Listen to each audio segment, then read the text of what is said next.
நாம் இன்னைக்கு பார்க்க போகிறது திருக்குறள் அதிகாரம் கடவுள் வாழ்த்து குறள் 2. கற்றதனால் ஆய பயனின்கொள் வாளறிவன் நற்றால் தொழாரேனின். பொருள்: கடவுளை வணங்காவிட்டால் கற்றதனால் எப்பயனும் இல்லை. தன்னை விட அறிவில் சிறந்த மூத்த பெருந்தகையாளரின் முன்னே வணங்கி நிற்கும் பண்பு இல்லாவிடில் என்னதான் ஒருவர் கற்றிருந்தாலும் அதனால் என்ன பயன்? ஒன்றும் இல்லை. தூய அறிவு வடிவான இறைவனின் நல்ல திருவடிகளை தொழாமல் இருப்பாரெனின் அவர் கற்ற கல்வியால் ஆகிய பயன் என்ன? ஒன்றுமில்லை. நீண்ட நாட்களுக்கு பிறகு என் நண்பன் இளங்கோவை சந்தித்ததில் மகிழ்ச்சியை விட ஆச்சரியமே அதிகம் ஏற்பட்டது எனக்கு. காரணம், இளங்கோவை நான் சந்தித்தது ஒரு கோவிலில். இளங்கோ என் பள்ளித்தோழன். பள்ளி நாட்களில் அவனுக்கு கடவுள் நம்பிக்கை கிடையாது. இத்தனைக்கும் அவன் பெற்றோர் இருவரும் பக்தியில் ஊறியவர்கள். அவர்களது அதீத பக்தியே இளங்கோவிடம் எதிர்மறை விளைவுகளை ஏற்படுத்தி விட்டதோ என்னவோ. பள்ளி நாட்களில் அவன் கோவிலுக்கு போக மாட்டான்.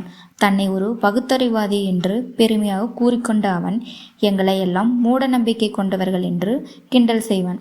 பள்ளி படிப்பு முடிந்ததும் அவன் பொறியியல் படிப்பில் சேர்ந்து விட்டான். நான் பிகாம் படித்த பிறகு சிஏ படித்து சாஃப்ட்வேர் அக்கௌண்டன்ட் ஆக தொழில் செய்து வந்தேன். பல ஆண்டுகளுக்கு பிறகு தற்செயலாக இளங்கோவை கோவிலில் சந்தித்ததும் ஆச்சரியப்படாமல் எப்படி இருக்க முடியும்? கோவிலிலேயே நாங்கள் சந்தித்தது சுருக்கமாக பேசிக்கொண்டோம்.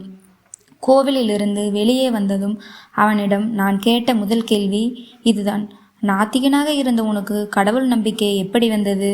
பொறியியல் படித்த பிறகுதான் என்று விளக்கினான் இளங்கோ.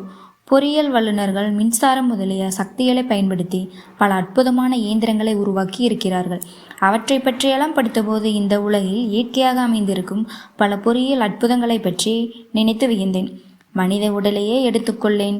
எந்த ஒரு விசையின் உதவியுமின்றி நம் இதயத்தில் தொடர்ந்து இயங்கிக் கொண்டிருக்கும் பம்ப் உடலின் பல நுண்ணிய உறுப்புகளை இணைக்கும் இரத்த குழாய்கள், நாளங்கள், கோடிக்கணக்கான நரம்புகளால் உருவாக்கப்பட்டுள்ள பிரமிக்க வைக்கும் தகவல் தொடர்பமைப்பு, மூளை என்னும் அற்புத ரோபோட் என்று சொல்லிக்கொண்டே போகலாம்.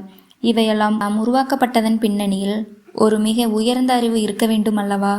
அந்த அறிவை இறைவன் என்று பாவித்து அதை வியந்து வணங்காவிடில் நான் படித்த படிப்புக்கே அர்த்தமில்லை என்று தோன்றியது. தான் கற்ற கல்வி அளித்த அறிவை பயன்படுத்தி சிந்தித்து கடவுளை உணர்ந்த இளங்கோ உண்மையிலேயே ஒரு பகுத்தறிவாதிதான்.